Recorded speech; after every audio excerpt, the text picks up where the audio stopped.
Hey, what's up, everybody? It's your friend Greg J. How are you today? Listen, we are faced with this gubernatorial recall election, September 14th, right here in the state of California. They're trying to recall the governor, Governor Newsom. It's a lot before us. By now, hopefully, you've got your ballots, right? Maybe you've even mailed it in already. I hope so. Complacency is not the thing. This is what I've learned in talking to my friends all across the state. If you're just tired of what do they call it, voter fatigue, and you just say, forget about it. I'm not going to go out there and vote. I've had enough of this stuff. Wrong answer. Here's what it sounds like to me. We could set up, who was that? That was Dr. Shirley Weber that came to visit Coffee Conversations with Greg J on last week. And she was talking about how when you did not vote, if you don't vote, that is a vote for the opposition. That's pretty profound. In other states, you can look across, they're fighting for voting rights. You know what I'm saying? Remember a couple of weeks ago, we were talking to the state president in Texas after all the Democrats folded up and marched on Washington to make sure that the rights in Texas were preserved to vote. The NAACP, active, still putting it in, standing on these front lines. So in our issue here in California, the gubernatorial recall election, I'm reaching out to the state president of California, NAACP, Mr. Rick Callender is here with us. Let's tap him in right here. Good morning, Rick. Hey, good morning, Greg. Good to see you. Good to see you too. All right, good. How you faring in this COVID environment these days? I'm blessed. I'm fully vaccinated. One of the things that the NAACP is trying to do is make sure that we can get as many Black folks as vaccinated as possible. It's sad that we can't do a lot of the things that we were doing live. I'm kind of watching things slowly creep back to normal, but then we took a little stutter step backwards. But as a whole, I'm blessed. I'm doing well. We're going to try to continue to push forward and make sure we get the vaccinations in arms as many African Americans. We get rid of the vaccine hesitancy. We were dying like no other from not having vaccine and from COVID. We've got to continue to be part of this economy.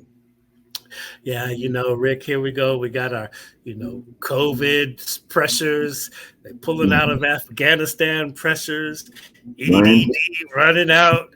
Boy, we have a lot before us. And now, what you say, Rick, we got to go back to the polls? We got to go back to the polls. Can you believe it? I think November 2020, a lot of folks, Black folks showed up, and it shows what happens when we show up. Our interest is represented. It's hard to believe. It feels like, we just got through this and here we are again. And now it's in September. Now we've never voted in September. So we got a special election for the recall, but we've got to show up. We definitely got to show up. Mm-hmm. So I guess the question I'm going to ask you, because a lot of the people out on these here streets are asking, so why? Why should we show up? Well, here's the reality. I know you were talking about Dr. Shirley Weber saying, if you don't vote, a vote's for the opposition. Well, if you don't vote, then you're going to be left with whatever is there. You're going to be blaming the man or whoever else is making the decisions for you. So the reality is that when Black folks vote, we are definitely not only represented, but we are represented well. Look what happened in the November 2020 election. We voted in that election like no other, and we were able to beat back the racist QAnon white supremacist policies that we were seeing coming out of Washington. That's the same thing we have to stand up for now. I'm not saying how to vote, but I'm saying that we're going to drive as many Black folks out to go to the polls. Take your souls to the polls and vote. If you haven't mailed your ballot back already, you should be putting it in the mail immediately or dropping it off at your voter registrar. Mm-hmm. Is it too late to register to vote if folks didn't get their ballot in the mail? Is it too late to register? Well, it's not too late to get a provisional ballot. So you can go to your local voter registrar and you can definitely figure out what it takes. If you didn't get a ballot in the mail, you can go to your voter registrar and they'll file a provisional ballot and make sure that you have the opportunity to vote. So just because you didn't get your ballot doesn't mean that you should give up.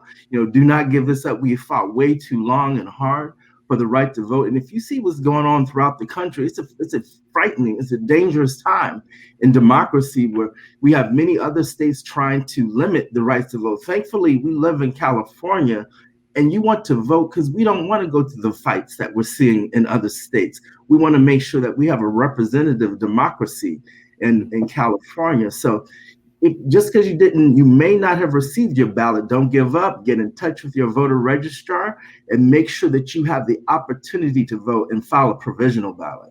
Mm-hmm, mm-hmm, mm-hmm. All right. Now, so how did we get here? And how did I know the NAACP is always on the case, but maybe this question is kind of mundane and abstract, but how did the NAACP, jump into action on this issue, and how did we get here anyway? Well, you had a groups, and this is a fact. I'm not putting it out there, but you had a group of individuals. When I talk about QAnon, white supremacist, anti-government individuals, they were able to pull together and collect 1.7 million California signatures of registered voters. We're able to put the recall on the ballot. I understand that everyone, during the COVID times, they were saying, okay, I'm not sure where we're at, but that's what happened, and that's where we are. What the NAACP's role right now is that we get as many Black voters to the polls. So we have a representative election. I don't care if you support or if you oppose Newsom, but what's important is that you come out to the polls, that you vote, that you mail back your ballot, and that you educate yourself. Don't just say, oh, I'm frustrated, but educate yourself with what the issues are. And I think if you educate yourself with what the issues are, who's behind the issues, who's on the other side running, who's trying to be governor, I think you will probably end up doing the right thing for you. And like I said, I've mailed my ballot back. And what I'd like to do is I'm doing the right thing for me and my family. And so if we come out in mass, if Black folks turn out like no other, I think that we'll end up with the result that all of us can live with in California.